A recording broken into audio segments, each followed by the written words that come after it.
So let's get started. It's 12 o'clock. Hello, everyone. It's my pleasure today to introduce to you Jose Miguel Guzman. Jose Miguel is president and founder of NoBrainer Data and adjunct professor to the presidency at El Colegio de Mexico. He received his PhD in demography from the University of Montreal. Jose Miguel is a leader in the field of population dynamics and international development. He has championed the collection and use of population and health data to design, monitor, and evaluate population health programs globally and especially in Latin America. In recognition of his work, in 2017, he was awarded the prestigious Laureate Award by the International Union for the Scientific Study of Populations, IUSSP. During his career, Jose Miguel has worked with many global population institutions, such as the United Nations Population Fund, the United Nations Regional Commission for Latin America, the Caribbean, and the Demographic and Health Surveys. Jose Miguel's work has been particularly important for Latin America. He is perhaps the leading expert on issues of fertility transitions, population and climate change, and aging in the region. It is my pleasure to have him here today to talk about the new population realities in Latin America. Please join me in welcoming Jose Miguel.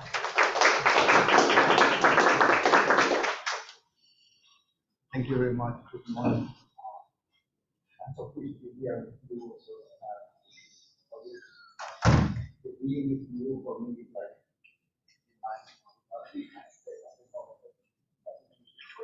people that are doing research. This is fantastic. For me, the having the support of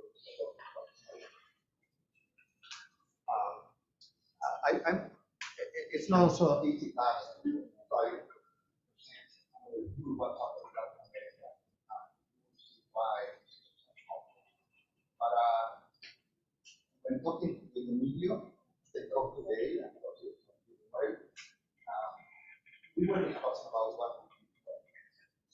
Sorry? The microphone. I hear you better with the microphone. This one, I was told that You don't know? Okay, whatever they told you. Okay. Sorry. Well, that's finally this overview. Let me talk about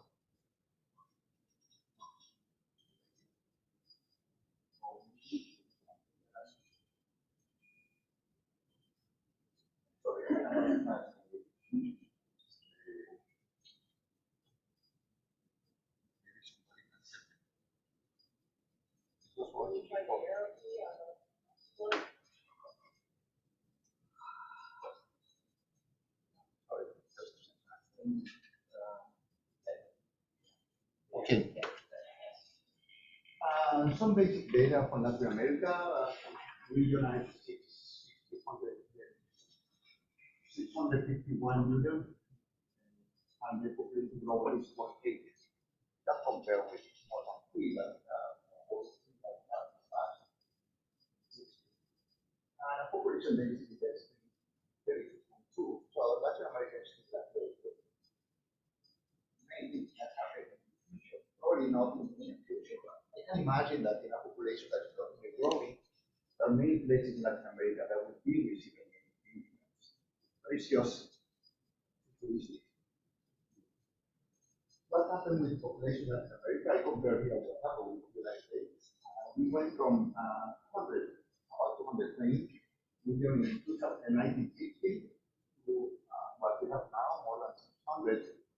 While the United States has a little less than 1960, but the population went to 356 in the same period of time. So while Latin America multiplied its population by 3, the United States multiplied its population by 3 in the same period of time. If I look what happened comparing Latin America with Africa, the situation is different. Latin America multiplied by 3, but Africa multiplied by 5 in the same period of time. Even if we started in 1960 with the same population, but basically now Africa has a different population. You know why? Because of the late demographic transition in Africa. In fact, that has a demographic inertia. We also a lot of times reduce the effects on population. compare with the population of Latin America with the world, we observe that in the same period of time, the population of Latin America grows basically a little bit higher, particularly after the 70s, that was happening before.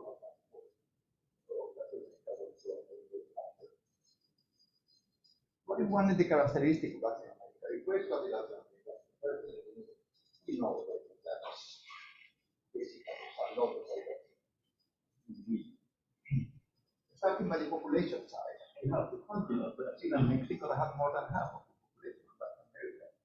They are very powerful in terms of economic activities and economic product, but also in terms of the cultural influence. So, for particular Mexico, influence around Latin America, Central America, and the Caribbean, and not Brazil. Or the limitation for Brazil, not expanding and sending our students here, what only said is that the language, Portuguese, Spanish, the influence would be even bigger. In terms of the economic situation, also there is huge difference between the countries. We have 80s, we have the lower GDP, and it's one of the lowest of the world. And we have Uruguay and Chile with about 17,000 US dollars. That's per capita GDP. So there are huge differences between the countries. But also, as you know, Latin America is a continent that has huge ethnic diversity.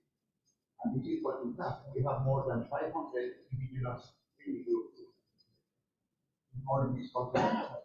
There, we have obviously known that Bolivia and Guatemala and Peru have a high proportion of the population.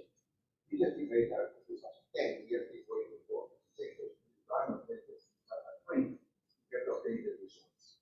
But we see also in other countries like Ecuador and Mexico, and also in Chile, in which you have an important percentage of the population that is the origin from one of the group, immediately that are from the people. In terms of, let's move now from the diversity to what's happening in terms of demographic transition.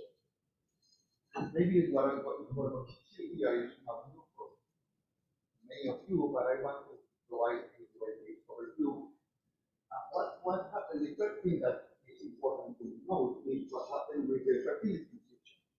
Latin America was also a pioneer. Many countries Latin America were pioneering the transition in fertility. And you can see here what happened in this period of time. It was that you can see here from fertility were between 3 and less than 3 to 7, even in some countries more than 7. Yes, so more than 4 children of difference at the beginning of the city. Huge difference between the countries.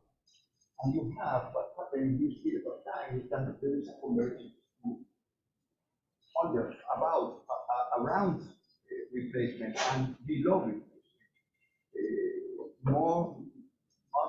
More than half of the countries in Latin America are around this below replacement now. And you can see all the countries that were having used, they now converge. But the trajectory of each of the countries was different. Let's check Argentina and Uruguay. Argentina and Uruguay were countries that, you can see here, they were already very low at the beginning of the 60s. They were already with 3. And the dynamic, particularly Argentina, was not, even they have an increase in fertility then, a small decrease. And now Argentina is here, one of the countries with highest, of this group, the highest fertility. And it's some kind of bizarre, but knowing that Argentina was the precursor, also in terms of transition, it didn't follow necessarily the same transition than other countries. Even the separation of Uruguay, which is now well, below replacement level.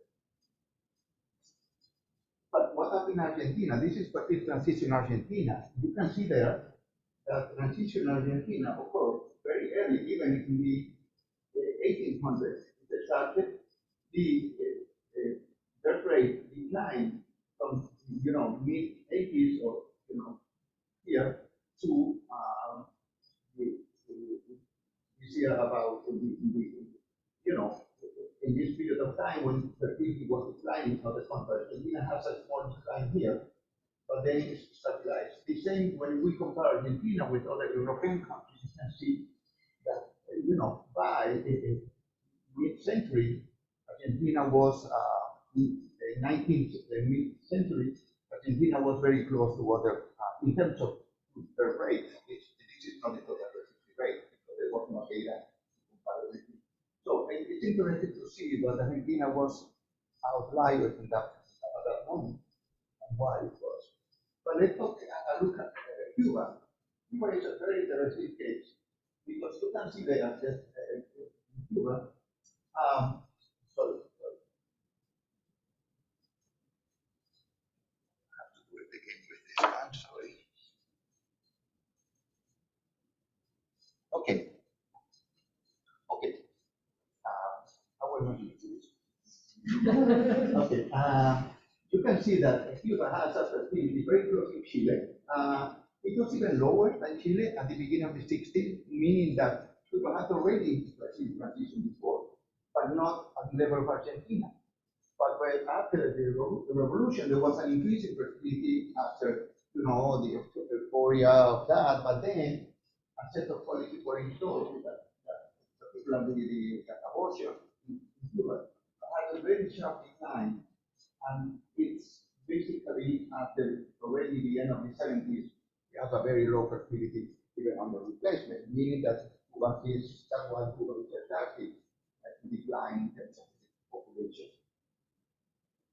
But now, Cuba, that was very different than the other countries, is basically in the same group as Uruguay in terms of fertility.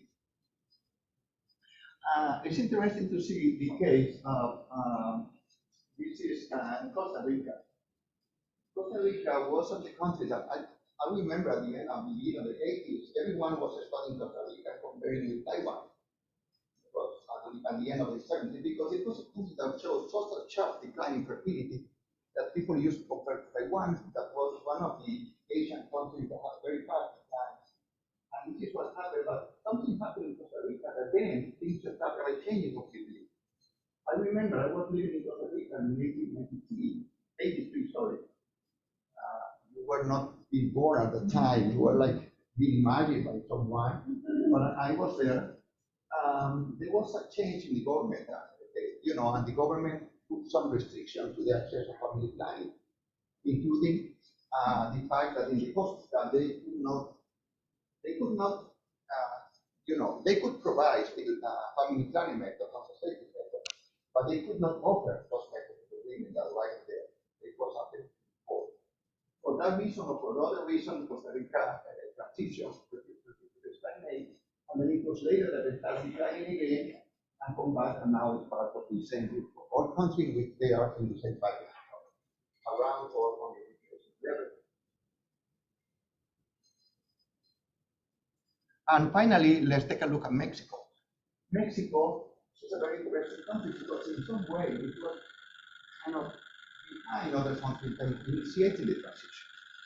One of the reasons that happened with Mexico, Guatemala, Bolivia, was the fact that those countries have a very important indigenous population. But I think in some cases it creates some limitation for the transition. It's interesting to see that it does not happen in Peru. In Peru, early in the 80s, the women, when they were asked about the desired number of children, there was basically no difference by group, socioeconomic group. Everybody wanted to have two children.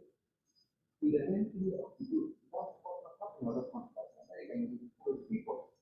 They were wanting more children than richer people. But in Peru, it was different. But in Mexico, it was later than in other countries that started the transition. And then when started, it was very fast. And then now Mexico, it is among the two, one of the highest, you can say highest fertility, but it's still there. What happened with mortality? Well, mortality, what happened is that we were like, most of the countries when some country with life expectancy less than 45, 40 something, and then the maximum was at that time about 70, but all the countries increased their life expectancy, their mortality decreased. And there is some convergence that you can see now around, 70 something, even 80 in terms of life expectancy. But it's not easy to distinguish between all these trends, but you can see at least in two cases, and this Haiti, that you have this very low, and it has increased. Even in Haiti, life expectancy has increased, but the increase is lower, and it's a country that is at the bottom of the group, is separated completely from the other Latin American groups. And you have also Bolivia, which is a country that it has been also mortality reduced lower than in other countries. And you see that this is data from the UN Population Division, so the estimates that they produce. You can see sometimes this kind of thing. It's not really following the real trend because it's for projection purpose, but I include in some cases when there is strong evidence that mortality effect, or some cases of safety because of these are important reduction in life expectancy for 3 years. And then it continues. So what we see now is some more convergence, but also we see what is the start of the impact of COVID. And you can see that all the countries was declined in terms of the life expectancy because of COVID. We can see here what is the impact estimated on UN, both in North America, that was estimated 1.8 between 2018 and 2021, and in case of Latin America is 2.9, which was higher. Latin America was also the region most affected by the COVID. And you can see here the difference between men and women, and men are lots more legal than women. And this is relevant for Latin America because in many countries men have already lower life expectancy because other factors that we are going to mention at the end of this presentation has to do with violence and accidents. These are very important goals. But within mortality, one of the factors that interested most policymakers was what happened with infant mortality. Infant mortality was very high, but also very medium. You can see here from 50 to almost 200. Meaning that one of every 5 children die before celebrating their first birthday. So it's huge. But you can see also that some countries, Cuba or Costa Rica, has already low fertility. And let's see some of the countries. And let's take the case of Chile. Chile have a mortality at the beginning of the 60s was very high. It was not like why in Chile it was so high, the infant mortality at that time. But then, as I mentioned, they are taking that take even the infant mortality lower, and now Chile is one of the countries together with Cuba and Uruguay with here. Costa Rica has lower mortality than America. But you have also the country, obviously this one is Bolivia, and this one here is, this is Bolivia, and the other one is Bolivia, in terms of infant mortality. So when we look at that, what does that mean for you? We're connected to obviously, already relationship between fertility decline and mortality decline. And this is something that happened in America very fast. But even that, we know already they are smaller than the one, but we have to be different than Bolivia to be one of the targets. But we have something I don't care here, Dominican Republic. Yes, Dominican Republic is like, it's not increasing as the other countries. And this is something that has not been studied with, trying to show, we could measure the impact of the factors that make that happen. But basically, this is the source of creation for Haiti. That is now, in some area of Dominican Republic, more than half of births occurring in maternity are from women. And obviously, you see them from Haiti, the mortality is still very high because of several reasons. It's not just because they have their children. No, that's because at the end, those children are those women that are in situations of poverty, insecurity, because of this status, another factor. But that means that this could be an example, an interesting example of how migration can affect this situation of mortality in some countries. Something that I don't know, I have not seen in other countries in that way. But this problem, this is happening in particular in the South.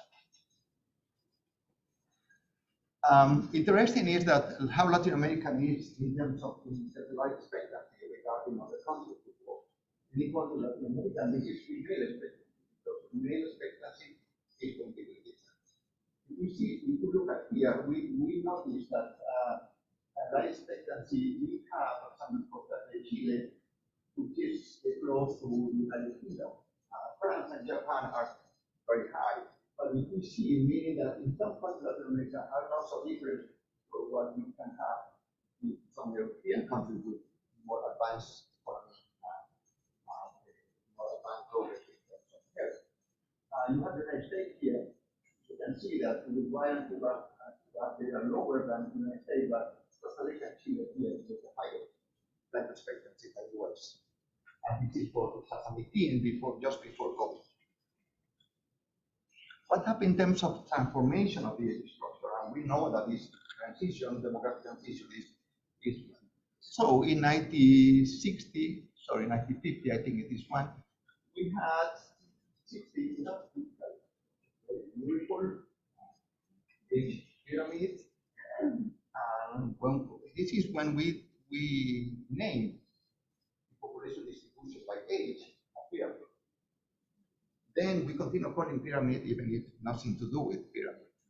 This is Latin America now, and you can see first a decline of the population at the younger ages, and you can see an increase in the population at the middle ages, and you can see an increase in the population in older ages.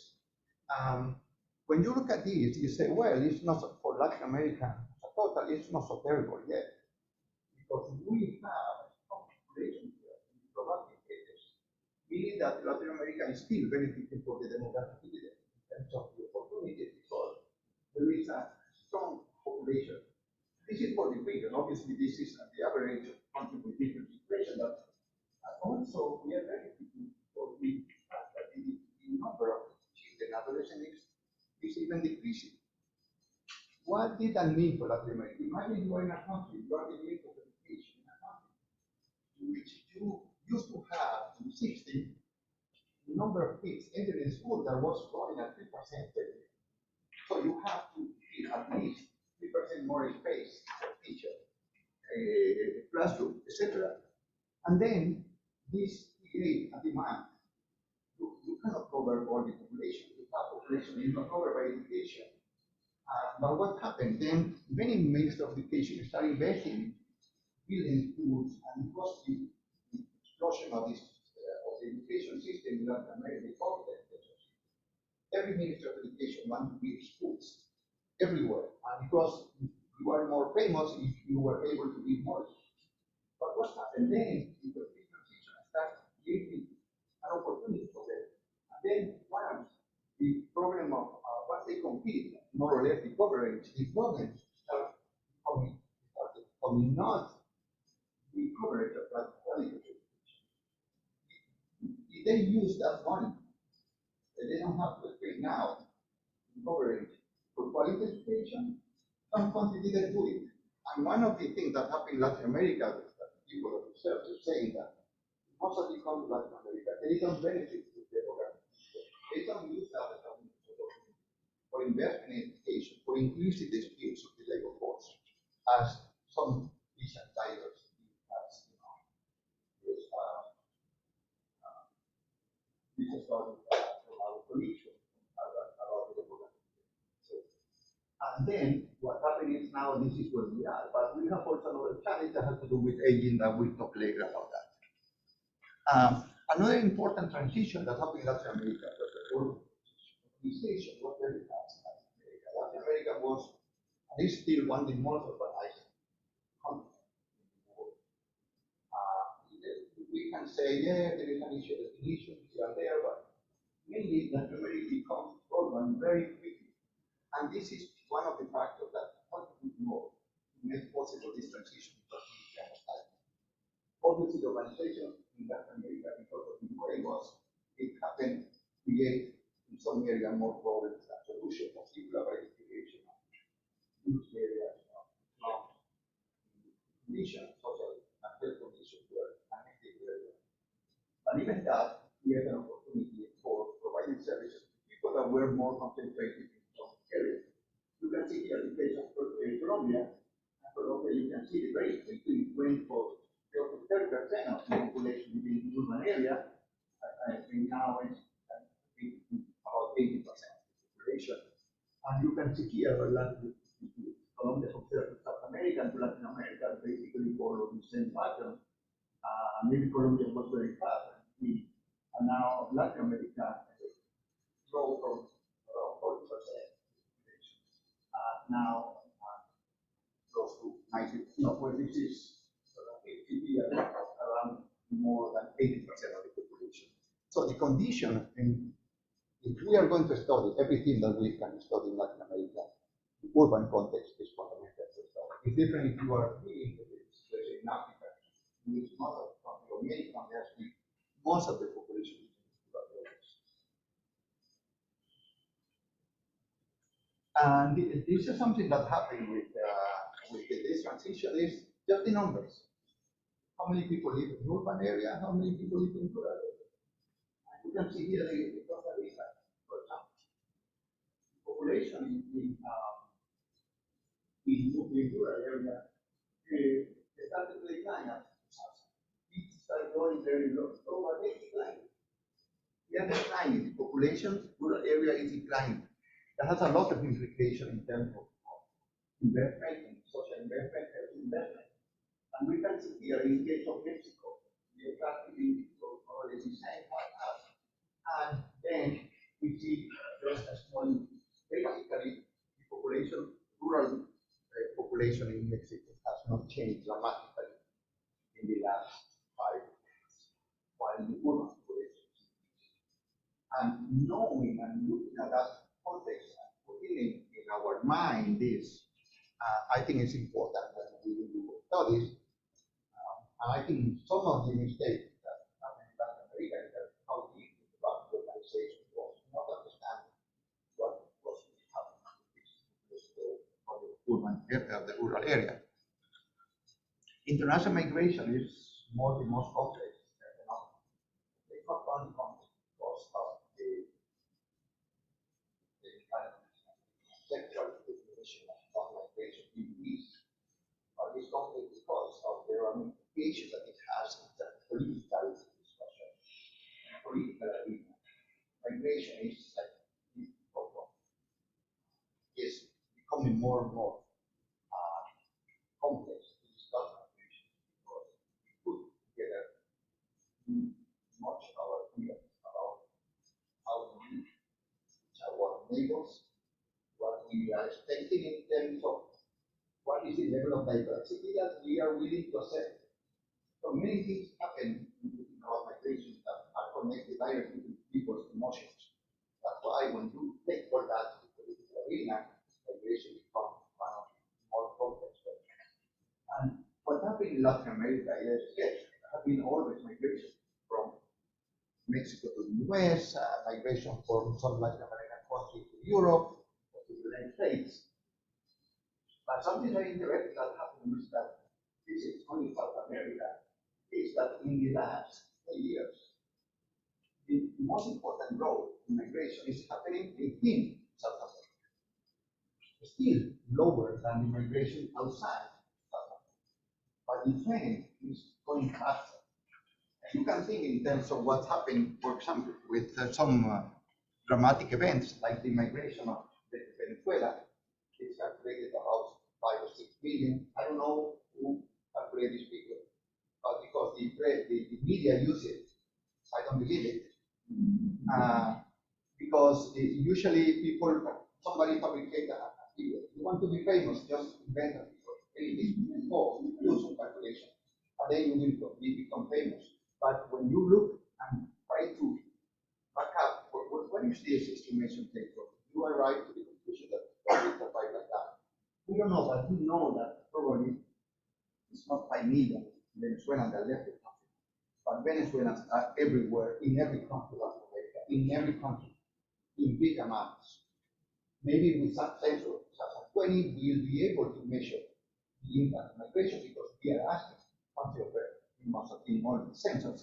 So we are able to quantify this migration. But what happened in Venezuela, in the country, because many of the people, yes, there are many of them, they are poor. But you know, migration is not necessarily, migrants are not the poorest. Migration requires some minimum amount of money for you to allow to use from one place to other. So what happened with Venezuela is the loss of people with skills and capacity that left the country. Then the impact, the long-term impact on Venezuela will be very, very important in the future. And today, where are we today with the transition? I wanted to show something like this. You know, when I started doing demography, I was living with this was our concept. We were compared about hyperactivity. We have rationale for look at implication of hyperactivity, both in terms of health, implication for the health of the mother, for the health of the child. A demographer has been the social scientists that have contributed the most to understanding this dynamic.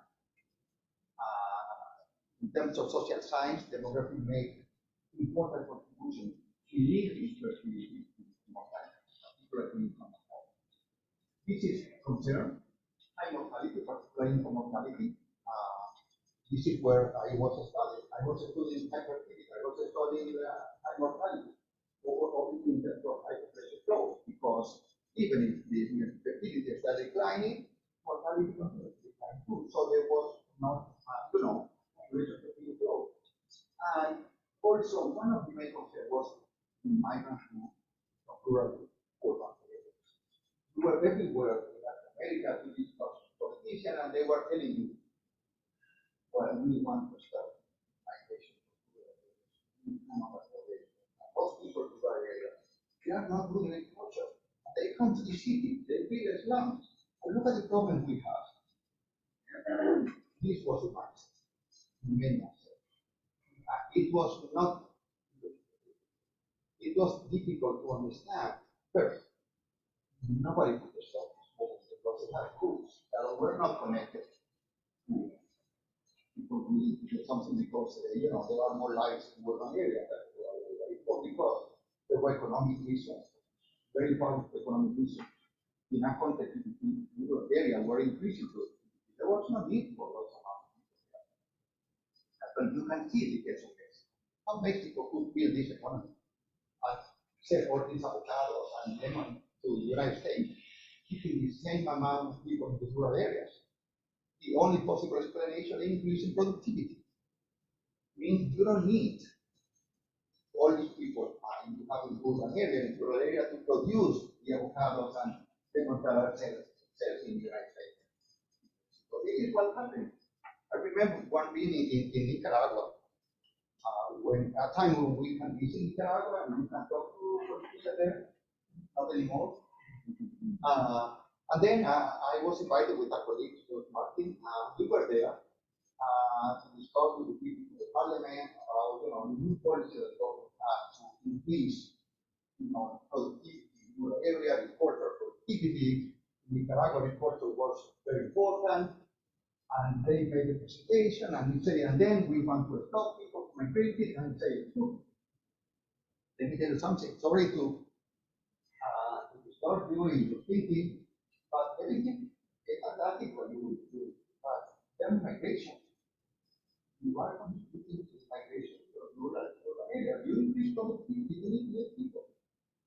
made roads from this place to sending products to the Managua and other big cities, and then you allow people to move from this to the other.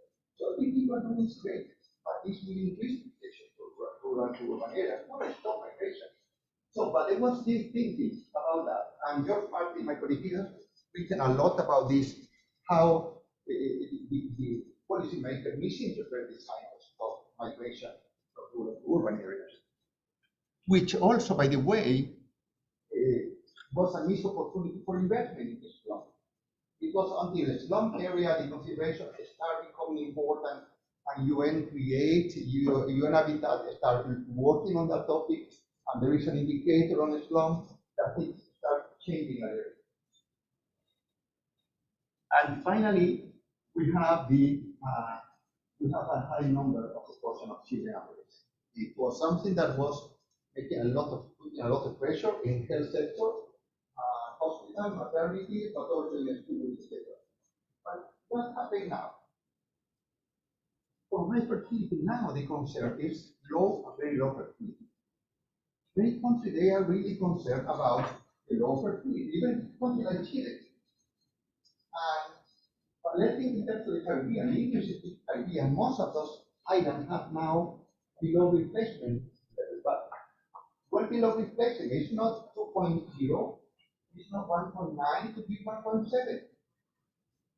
And they are concerned because what is this country that has small population, in which Dominica, Virgen Maria, kill some people, not so many as they were, as the gravity of the hurricane, because they were able to protect people, but about 5,000 people migrate. In a country, you have 70,000 people, 72,000 people, and 5,000 migrate. This is high proportion. Those countries are dealing with the survival and the population resilience of this country. It's not anymore the big discussion on population development. It's the survival of the country as a country, because they are a country. They have constitution. They have representation in the United States. They have a vote in the General Assembly in the United States. So now the situation is happening now, and what's happening now, there is also political implication of that, for people working in the political area are very interested in that this process of is identified as a result of now the changes in all these issues of LGBTQ, sexual orientation, and everything, and then some people from some sector of the political spectrum are taking this and identify this problem that people are feeling as caused by those people in the other side of the political spectrum that are allowing and encouraging this kind of behavior that make people not to have peace. And this is dangerous in terms of what is the future of policy dealing with this local activity, because it put an element of political discussion that create a lot of noise. Don't go to the real factor. What happened? Hypermortality. Now, the main problem with mortality is not anymore with high mortality. Yes, we have still in Bolivia and Haiti high mortality in some groups of the population. But we see high mortality caused by non-communicable disease, lots of violence and accidents. This is the main problem now that countries are facing. How they deal with that? Because dealing with the issue of obesity or diabetes is not something that you can do in 1 year. Oh, you pay this investment in 5 years, you have a reduction of infant mortality because you did this and that. You cannot reduce diabetic prevalence just from one year to the other. You need to change in generation. So the investment needed for dealing with this now is more complex than the investment needed before, which we are dealing with costs that have a direct and immediate effect. And this is happening now, and this is another concern, the low population growth, and some countries, particularly the Caribbean, are dealing with that. But Cuba has a low negative population growth. The high migration, in terms of migration, I think the most important issue now is, as I mentioned, what happened in terms of migration from one country to the other. For of the migration to Chile, suddenly Chile became an attractive spot to go. And then Haitians, Dominicans, and group of migrants that were never considered that they could go into Chile. Because how you can go from the Caribbean and, from Chile? Come on, forget it. Too far away. The tickets are so expensive to go to Chile. So why? But this is happening. This and Venezuela too. That is migrating people everywhere, and they start having some concern about that. And this is, I think, for me, one of the most important challenges in terms of migration. The other challenge continues to be policy migration from Mexico to the United States. But it isn't what's happening now. I mean, as you know, one important proportion of the migrants from Mexico are not Mexicans. They are from anywhere. They are from Latin America. Even I knew now, I went in DR like last week, and there are a lot of people that other people say, oh, I know, or this person, my friend, he went to US. I said, well, no, they went to Mexico. I said, what? So now people from DR, in regular migration for DR to the United States to Mexico, this is for me completely new. Well, you can find people from Senegal, from many other countries. I work a lot in Senegal when I was in the HS. I could never imagine that Senegalese were moving to the US. But this is happening, and this is another. And then contrasting with the many young people and children, we have now the workforce. And this is one of the issues that is one of the most hot topics of America since the last year of this, or at least after the Water Assembly engine that was in 2002 in Spain, that defined a framework for dealing with aging. And Latin America has done a lot of progress in terms of the right of other people, even it's the only region of the world that has a binding commitment to the American Commission on Human Rights. There is a convention on human rights of other people that was approved. Not too many countries have ratified this convention, but it's there. And it's used by the United Nations in the discussion that the United Nations is having the possibility of a UN Convention on Human Rights of other people. But also, something that is happening in Latin America is that linked to the issue of gender, there is a lot of work being done around the issue of care for other people and to take care of other people. And then how the issue that women are supposed to be taking care of other people in the family, so it is women that will take care of the other person. When they are in that situation, that is very different than in the past, because now they are working, they are doing some work, and they have children, and then in addition to that, they have to take care of other people. So the issue of care is becoming more and more important in this situation in Latin America about the increases. But another issue is the critical issue of pensions. What happened? Some countries have traditional pension, Argentina, Uruguay, very good pension for people. That's why a lot of things happening in Argentina has to do with this kind of system that protects other people, having good pensions, and then the other people were not having the same. Uruguay too. Uruguay, the poverty started increasing in Uruguay.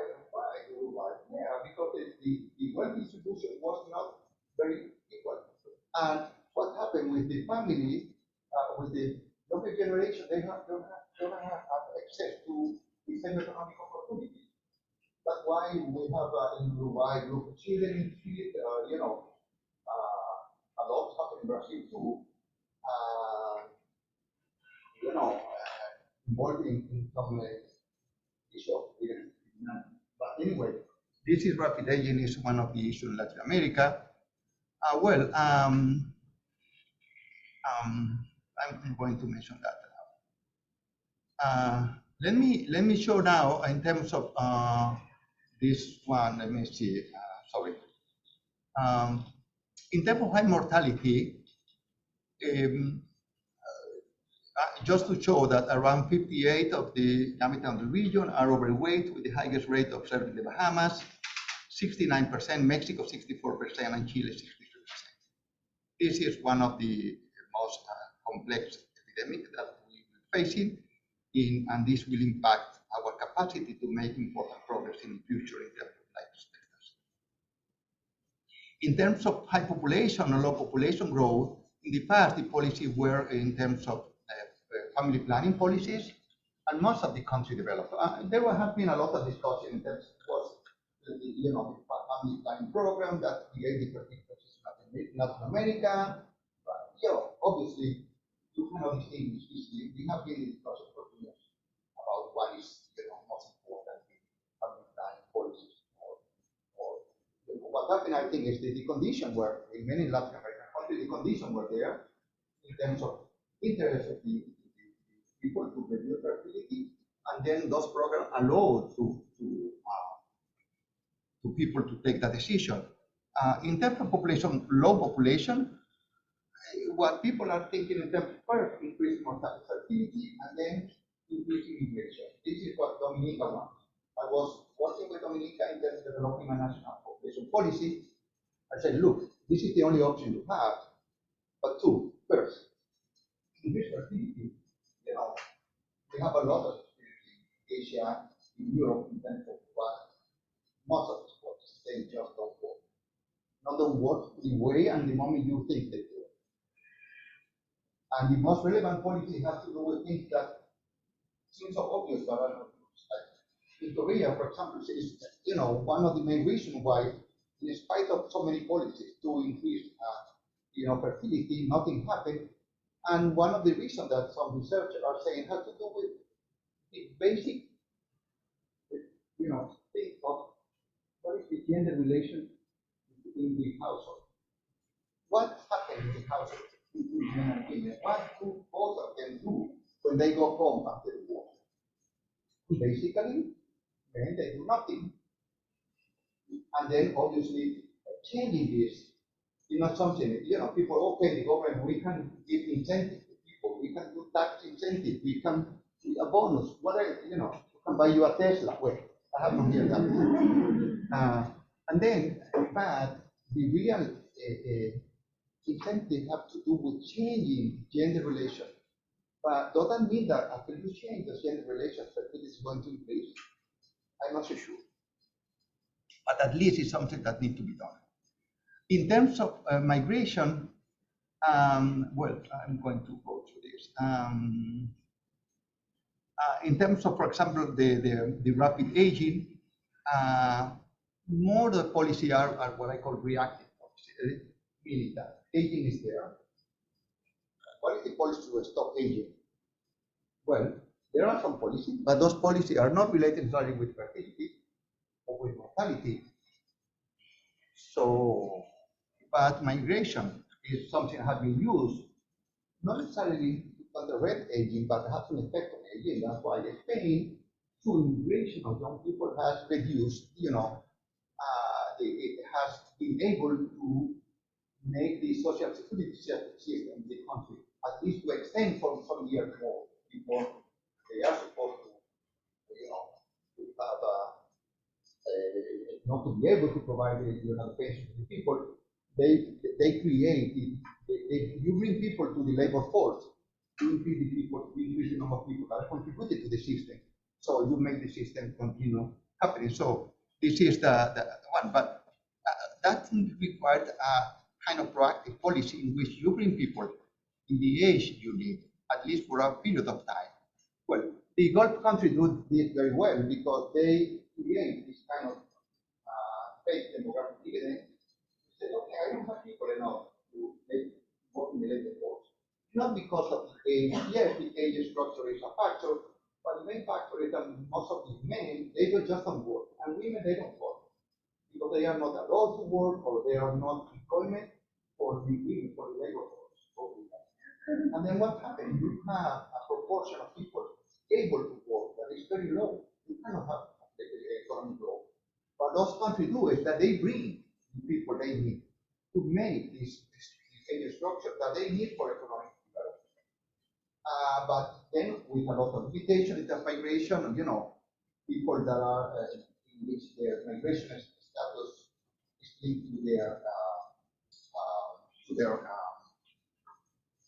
they have or not have the work.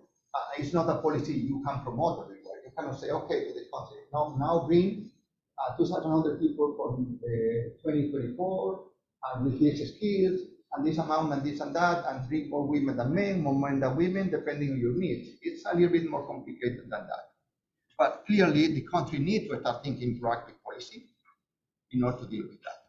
Well, I want to finalize, say, okay, but it's not just that we are discussing new things now, but it's that we are discussing something in a completely radical context, different context.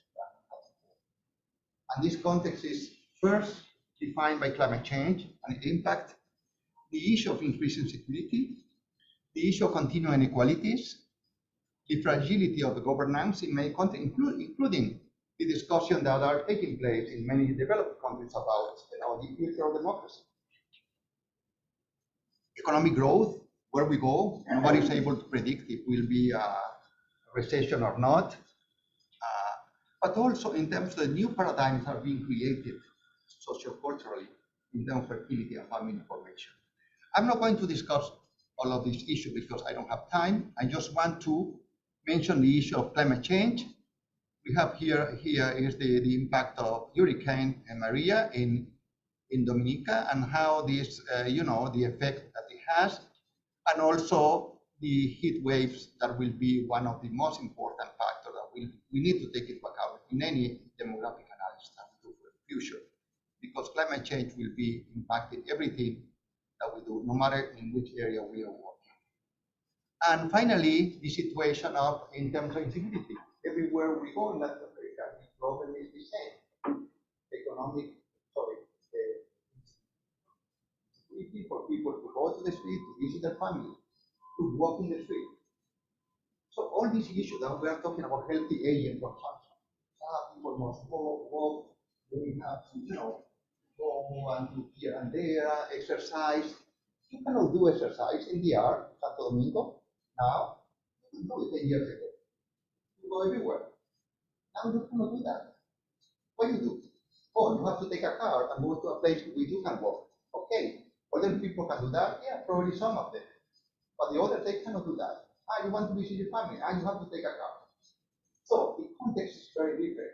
And the level of insecurity that people are feeling affects everything. From children, the safety of children, the safety of adults, and particularly the safety of other people. Look, this is the database on the UN on international security. And look, when I thought, and I made this graph, I was so sad.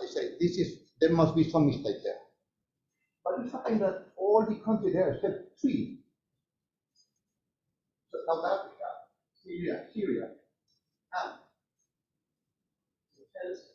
the only one that compete with our beautiful Latin America in criminality, in honesty. So this is the context in which we are. So understanding the society, understanding demography in Latin America, understanding what happened with Brazil, understanding what happened with society, understanding what happened with migration, cannot be taken separately from what is real life, everyday life of people. I was when working with the people from Dominica, we have consultation with different people from different ministries about what they were expecting in their policy. And when listening to them and say, well, I was expecting that at least of people were telling me about people, and the other person is well working talking to me about the challenge that they have, etc. But it was not what I got. What I got was everybody talking about the people, the staff from this ministry, even at the level of minister or vice minister, they were talking about the daily life, the difficulty that they face, the difficulty that they have with their children, the noise. The noise. Have we considered every noisy impact in every activity in the demography? They cannot sleep during the night because there is a lot of noise. People with music, and people are like, what I'm doing here? They want to live. They cannot live a normal, basic life.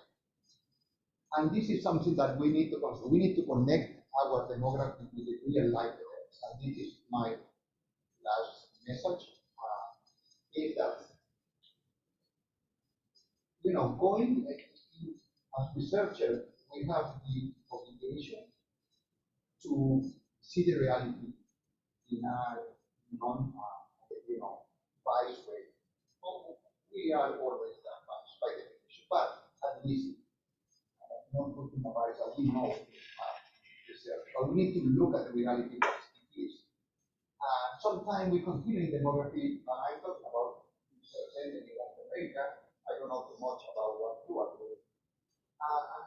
When I say, well, there, I say, what are you doing? I study you are doing, we are studying this and that, and other activity, which is very important by the way. I'm studying this and that. They say, well, there is something here. I think we need to move. We really need to move young people working together, to move to these connections to the real things happening now. We have not in the past made that connection because we didn't have the same amount of this knowledge. But this US of particular researchers now, the younger generation, to do that. The other thing is to connect everything that you do with the real implication in terms of policy implication. And finally, when I talk about implication, I want to give you, my opinion on this. We have in the past concentrated everything in governance, international organization, NGOs. But many things that are happening including climate change are not defined by those institutions, are defined by the private sector. But investment of these we are out there. We have not invited there, but we need to be invited there. We need to convince people in the private sector that they need to invite us because we can make very important contribution at the world. And also in terms of the market, labor market for the new developers, I was telling just, for Montevideo in Mexico, for a student on the Collegio in Mexico, you need to connect with the private sector too. You are going to get an employer. Please, I hope to do that and not what's happening in our country before, which women cannot get the job, not because they are not able to do the job. The university only steps to be good researchers for government. They never study anything that connected to the private sector. And then I think we have now this goal, everything related to ESG and environment is something that needs to be done. I'm so sorry. I was expecting to use only half of it. You know my secretary. Thank you very much.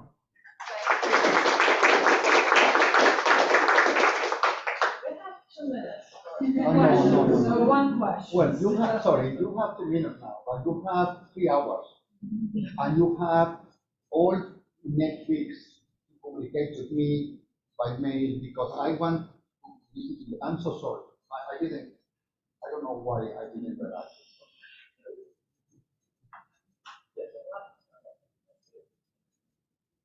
So one question. So a big part of the data trends you were describing is the demographic transition unfolding. And I question you, what was the unexpected one? So a lot of what you described on your bullet that of the past and now is what one would say demographic transition unfolding, we know that's going to happen. What of the things that you had up that weren't expected or didn't follow the course that they should that happen? Well, yeah.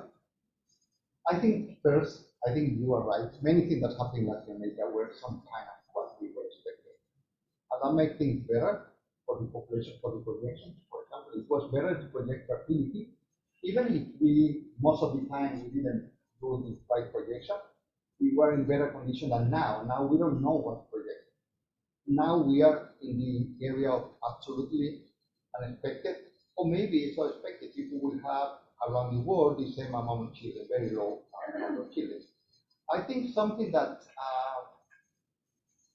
was not unexpected, that urbanization, for example, we saw that unfolding. It was happening, but people didn't want to recognize that it was going to change everything, that there was an acceleration of the transition process.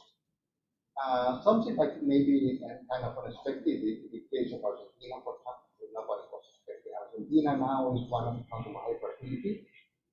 High fertility really low, but high compared to other countries. That for me was unexpected. Um, in terms of the transition, everybody was with Costa Rica, for example. We were expecting Costa Rica will be, until Costa Rica start stagnating. After that, nobody was interested anymore in Costa Rica. The paper didn't go too far. But the first period of time when Costa Rica was declining fast was the example. And everybody was expecting that what will continue, and suddenly things changed.